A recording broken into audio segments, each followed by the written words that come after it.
Robert Goddard. Since we're on a tight schedule today, and the fact that if I introduce Dr. Zubukin's entire bio, we will be here until Thursday for the closing speech.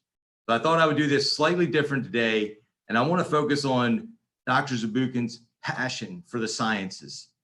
Since I first met Dr. Zubukin, I have been inspired by his commitment and passion towards everything he does, from his time at University of Michigan as a professor of space sciences and aerospace engineering, to his commitment for diversity and inclusion.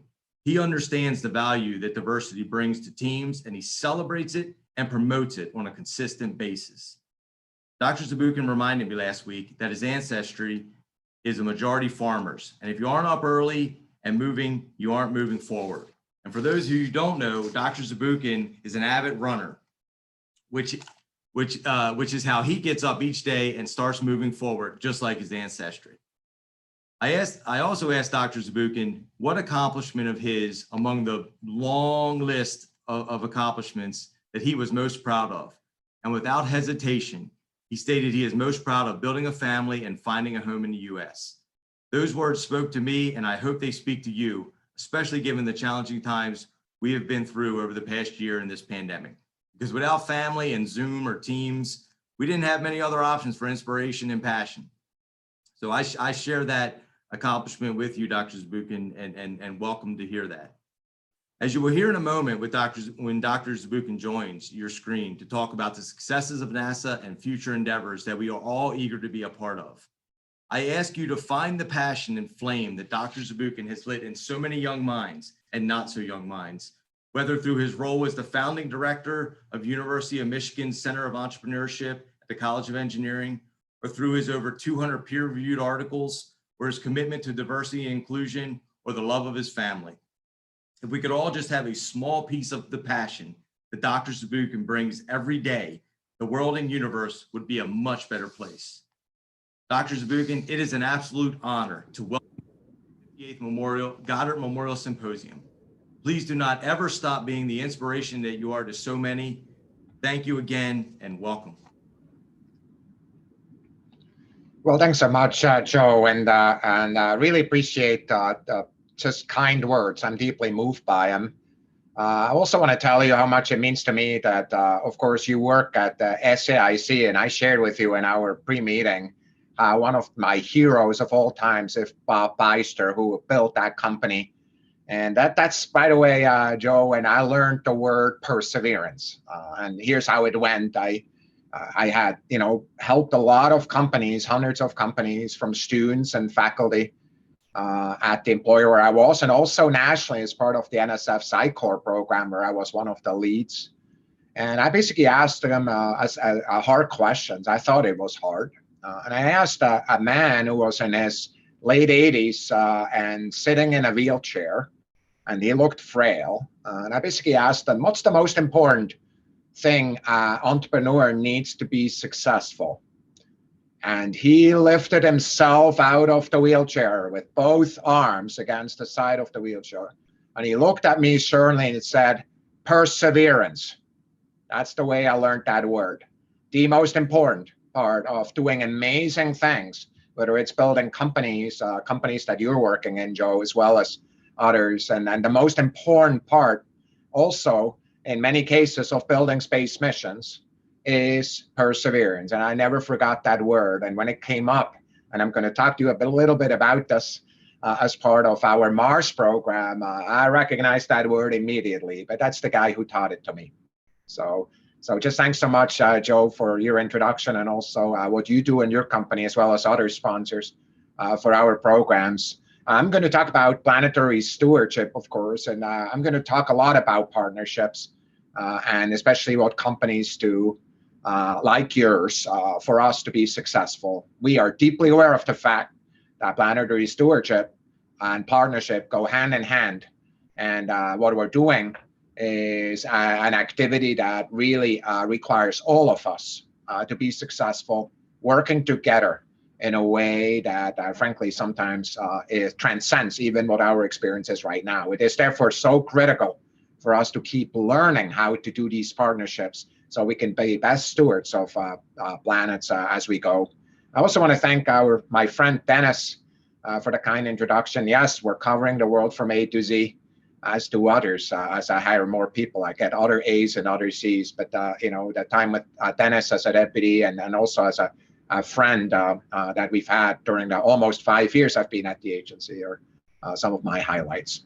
So what I'm going to do is ask Sarah to pull up the slides, if you don't mind, and I immediately go to slide 2, which basically tells you what I worry about each and every day and what I'm excited about each and every day. Each one of those kind of words there, of course, is a mission.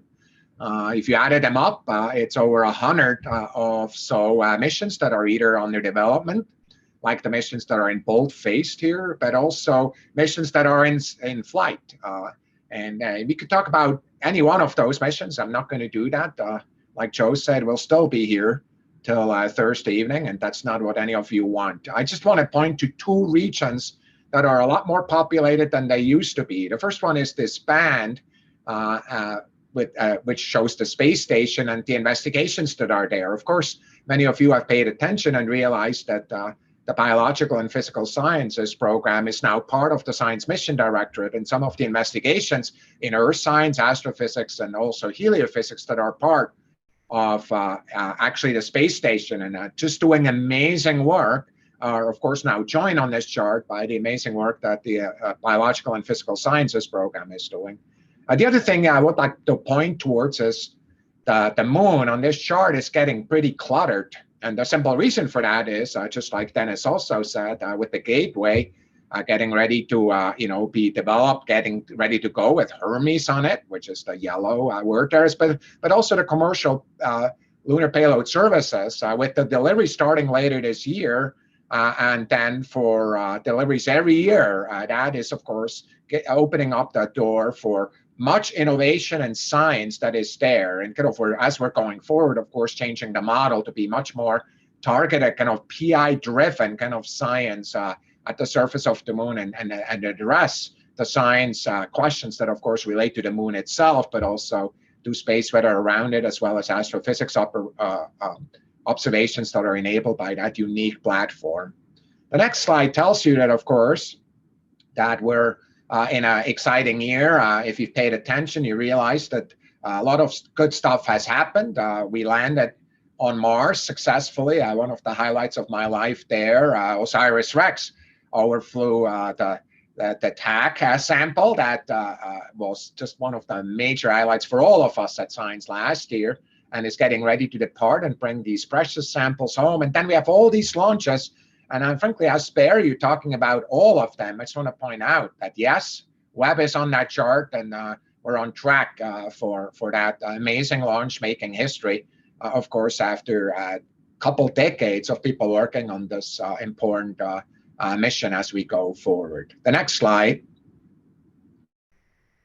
kind of shows you a little saying by Helen Keller, who's been an inspiration to me, overcoming adversity in so many different ways, and being an inspiration for all of us. She once said, "Alone, we can do so little. Together, we can do so much." And when I think about planetary stewardship, when I think about partnerships, this is precisely, I think, the theme that I would like them to put on top of that talk.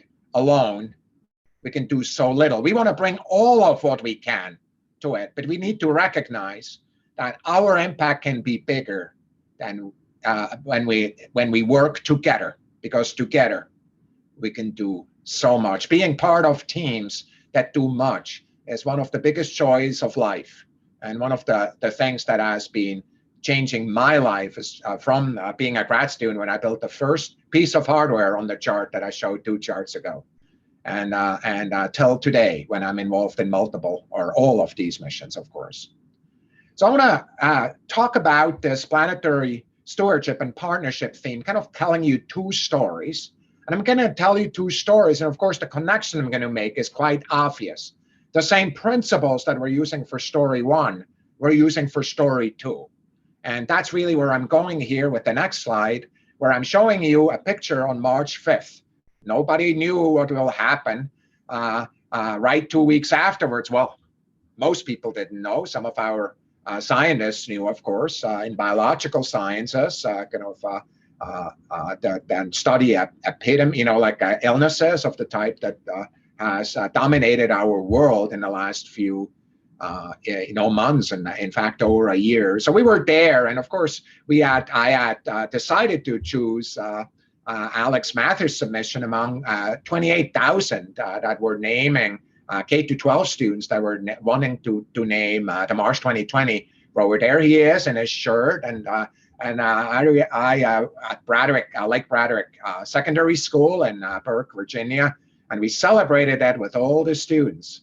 And of course, little did we know that that name would take on so much meaning. Frankly, on the way back, I got some discouraging phone calls by some people and said, so quotes were along this lines, like, why would you call a name like this? Nobody can spell perseverance.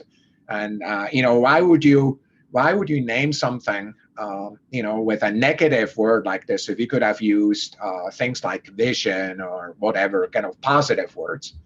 And of course, that name has been so important to all of us, because what happened is, starting on the next slide, is frankly our teams that worked on this mission had come together and basically worked on it in a way they never thought. That this mission always was a partnership, and that's what I want to show with this slide. And frankly, I'm going to spare you talking about all of these. I want to point out that there's multiple partners of instruments that have worked there, from Norway to France to Spain, but also international contributions from suppliers. I also want to point out that this mission from the beginning had partnerships in space tech and the Human Exploration Program, with technology demonstrations and novel entry, descent, and landing technologies that were there, but also had a tech demo, a Mars helicopter we call Ingenuity, that proved for the first time that flight is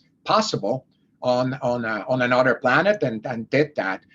From the beginning, we had over 1,000 suppliers in 44 states. So partnership was always what was at the center of Mars 2020, even before that. The next slide, though, showed that from that partnership, we added, of course, a whole new level of perseverance by people working together. Now, this is probably the worst picture to show that the life changed, because, of course, when you're in a clean room, you're always dressed like this.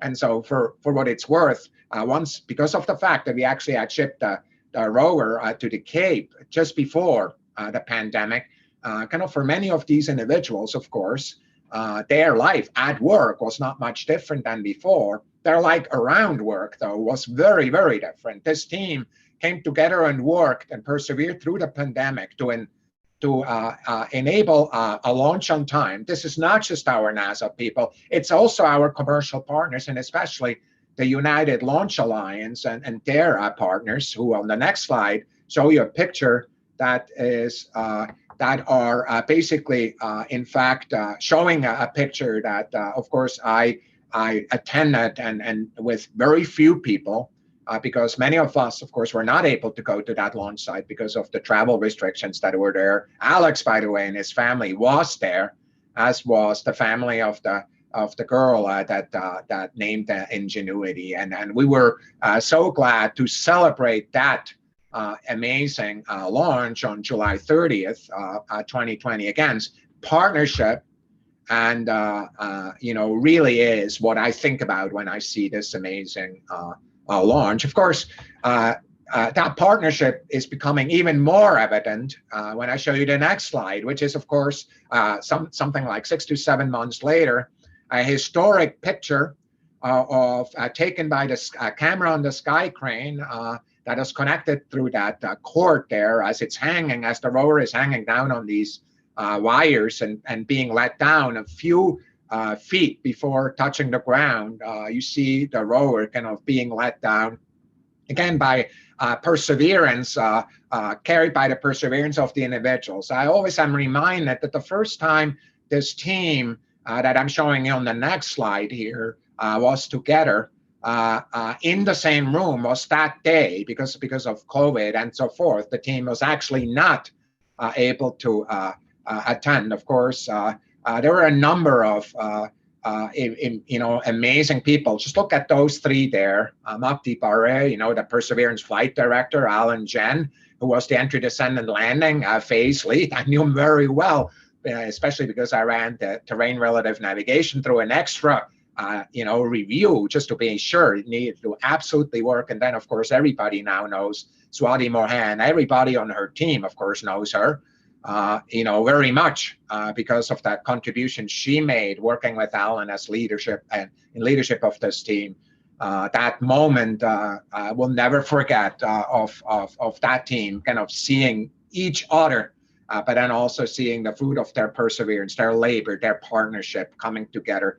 Needless to say, the only reason we made it there safely is because companies like Lockheed Martin contributed, as many others contributed through their systems. And I'm, of course, pointing out Lockheed Martin because they were part of the very important first part that protected us from the heat of the atmosphere by providing that heat shield. The next slide shows you, of course, some of the work that happened since. Another a new player. You see that little animated GIF there, which I think is cute. A selfie on the surface of Mars, done by the Watson camera and the Sherlock instrument. And of course, in the meantime, Perseverance had given birth, as somebody wrote on Twitter, to Ingenuity, dropped off Ingenuity on the surface of Mars. And this was, of course, before the first flight. You see already that the tracks, that's where it was let down onto the surface. And so we have two robots there in the vicinity. And of course, in the meantime, the whole world knows about what I'm showing you on the next slide. And actually, it's a quick animation. And you see the helicopter there on the left, and you see how it's spinning up, and it's going to go take off and kind of go in front of the dune there on the back, and then it's going to go out of the picture and then come back in. I want to tell you, when I see that helicopter, I just think of the amazing power of technology and the ingenuity of the individuals that did that coming together. Again, together with JPL, it's Aero Environment Inc., Qualcomm, Solero, as well as others. When we were there for the first flight, those individuals were also on the call. We did this together. We innovate together. We build partnerships together. In the meantime, of course, you think, why are we still sitting there? Well, the helicopter had been flying to the right, and it turned around, and here it comes back, and it's coming back and landing within a foot or so of where we took off, using its, of course, cameras looking down, and then also its entire kind of control system that's there.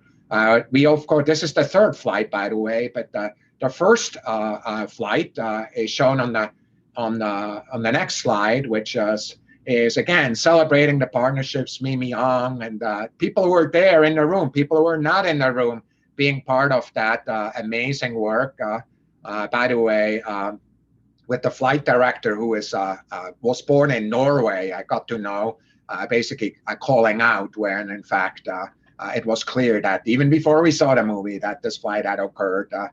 Mimi tearing apart, of course, her contingency plan. So this is what it takes to do big challenges. So what are the big challenges that are in front of us? The next slide gives you an animation of data that actually, before we get to that, the partnerships that we have that are there have principles. The ones that we use on Mars, which are excellence in science and engineering and reliability, and the principles that are in front of us that include, of course, open data and open models for the peaceful use of outer space, using merit-based competition so we can tell the taxpayers that we got the best bang for the buck, so to say, and of course, transparency and responsiveness. That prepares, of course, the next slide, which shows the animation that I just want to tell you about, which is, of course, temperatures kind of averaged, and then all the way back to the beginning of the 20th century, based on the data that we have initially based on weather stations there. As we go forward and go into that, also from weather stations, but then also space-based data with much higher accuracy. And you, of course, see that as the world is changing, not everything changes the same way. We, however, are on the same planet, and we live together to basically really through that environment. Our planetary stewardship includes all of us, because all of us are affected by it, but at various ways. The partnerships that I just showed out, the opportunity for partnerships that made perseverance and ingenuity success are critical as we face this challenge in front of us. This challenge that is part of every one of our lives and our own children. So the next slide asks, how do we need to face this challenge? And of course it is, and already talked about all of these, commercial partnerships, international partnership, US government partnerships that are even more so important here. I did not talk about the Department of Energy, that was so critical for perseverance, but that of course is also there. And of course the workforce that is there, enabled by open science, and really bringing together the best of all ideas. We want all of them here. Partnerships is so critical as we go forward through this planetary stewardship talk. There's an example that I want to show on the next slide, a mission that I just visited, and frankly is within weeks of the US part being shipped to France. This is a partnership that is enabled when all of us are there. Of course, it's NASA and CNES, the French space agency, but it's also SpaceX that provided this launch that the French space agency is providing for that opportunity. See, that kind of partnership is enabled by novel ways of working together, and ways that, of course, we're continually learn, because we need all of these partners as we focus on this stewardship task. The next slide tells you that, of course, as we went through the last year, we also are deeply aware of other partners, such as Planet Labs, as well as other commercial partners that helped us through their imagery, actually help us focus on really understanding the emissions of certain chemicals, such as nitrogen oxides, or also CO2, as the economy was slowing down in various parts of the earth. And we could, by actually counting cars, if you want, or counting airplanes, show with these high resolution data, we could show how that part, these ingredients actually fit in the overall picture of that animation that I showed you before. For us, these partnerships are increasingly important as we go forward, and they bring, of course, also from their side, the perseverance and ingenuity to the table from this commercial entity that is there. We love that. We think commercial entities are, in many ways, what makes the US special, over and above what we bring to the table with our tremendous traditions of NASA. Dennis already talked about this before. The commercial partnerships are a strength that we don't want to miss. And so as we go forward, the next slide outlines a vision that we have that is there and enabled by all of these values. We want to accelerate our ability to understand and predict the Earth system to meet the urgent demands of climate change. I just want to point out that if I take any one of those topics, take ice, for example, even take methane, one of the greenhouse gases, what we know today is different than 5 years ago. It is not that we're done with this research. We're still learning enormous amounts about our planet. We, of course, want to harness new technologies and partnerships to accelerate and advance science. That's exactly the point I made throughout. And enhance open science principles and practices to bring data analytics to more scientists and users for more rapid discovery and applications. On Earth, we don't want to wait 10 years. If a data set can improve or save lives for our citizens and people around, citizens of the entire planet, if it can help farmers being more effective, we want to give them that information and their organizations. We want to, of course, foster a science community with voices and ideas from a truly diverse and inclusive workforce. Why? Because that's how we build the best teams. It's not because of some other reason. By the way, it's also the right thing to do. I got an opportunity as a first in my family to go to college. If we can bring opportunities to people who have not had that before, we're making the world better also from that perspective. Joe, thanks for mentioning that. And with that, what I'd like to do is go to my last slide here, and basically pointing out the next slide. Okay, go back one. I just tricked you, right, Sarah? Sorry. So basically, what I'd like you to do is just what I hope you learn from this is that so many of the things we do today is because we listen to you. You, our people who are at NASA with your tremendous experience, you as our commercial partners over many, many years, and you as new entrants of commercial partners, you as new graduates who bring your full energy and your full career to this community, whether it's within NASA or in our community. We keep learning. We want to learn. We have not learned everything we want to, not just about this earth, but about how to do business. And yes, we're ready for your ideas as we go forward. And now, Sarah, pull up the last slide, because the way we want to do this is we want to go do this journey together. Planetary stewardship is absolutely critical, and in the broadest definition of the word, but also as we look at our most beautiful planet, and as we kind of put our work in, just like this hiker and enjoys this amazing view that's in front of her as after achieving this one area, and also seeing goals that are there at the horizon that at this moment in time, she may not be able to climb right now, but together with a team, some of them have walked up here, they may be able to get to that next summit either. That's what we're about. And I want to turn it over for the next phase here. Jim, thank you so much. Thomas, thank you. Do you have time for maybe one or two quick questions? I'm absolutely available for that. I just didn't want to Excellent. commit you if you didn't want to do that. Oh, Okay. No worries. We have about a minute and a half left. So this one came in. How can we help better connect the important planetary science work with the effort to address climate change? I'm really interested in that question, because I actually have asked that question many times within the rounds. Of course, the fact is that there's a strong connection on a science perspective in many different areas, whether it's geology, the inside of planets. I just tweeted this morning some kind of astonishing result about Venus that I just read, kind of one of my things. I think we want scientists to do that themselves, whether it's in meetings such as this ones, but also in conferences. And we want to do it also on a research side to create opportunities for that. Excellent. Thank you. All right. Well, unfortunately, we're out of time. Thank you so much. That was fantastic. You mentioned partner just a few times in there, so we get it.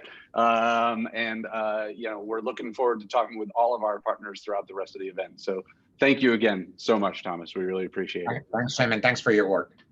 You bet. Thank you. And okay, everybody on the line, same as before, this session is going to end.